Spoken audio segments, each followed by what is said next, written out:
ఈ వీడియోలో upcoming OTT release movies గురించి తెలుసుకుందాం.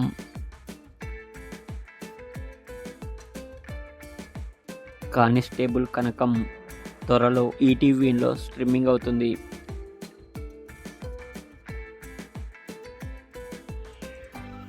డ్రాగన్ మార్చ్ 21న నెట్ఫ్లిక్స్లో స్ట్రీమింగ్ అవుతుంది.